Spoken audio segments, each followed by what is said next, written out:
सैया जी से सदिया करके हो जाए बहु बड़ी तू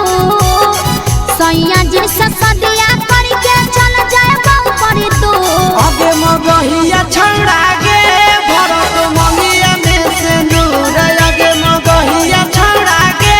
भरत मंगिया में सिंदूर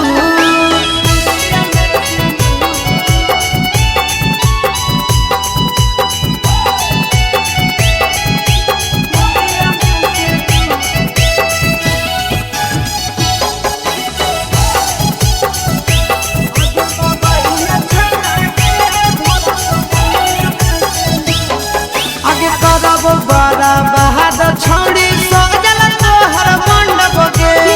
सोभे बरतिया बीच करब छौड़ी तांडव गे। अरे ये की बोलगी रे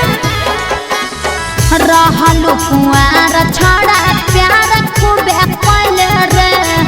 अब काहे हमारा ले तोते पगलले रे होबे वाला दुल्हा हमारा दबंग है भरपूर होबे वाला दुल्हा हमारा दबंग है भरपूर आगे मगहिया छौड़ा गे भरत मंगिया में सिंदूर आगे मगहिया छौड़ा गे भरत मंगिया में सिंदूर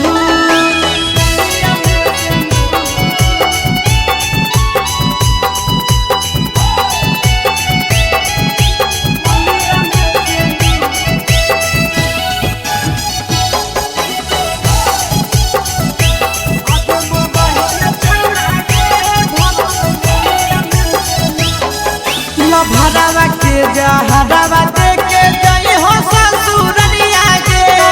दह तो यसीसावा तोहरा भातारा के क्रिया गे। देख ऐसे मत बोल होबे दे बियाहवा छड़ा केकरो से नहीं कहबौ रे जेते मजा ले लही वतन मजा देते रहबौ रे सुनी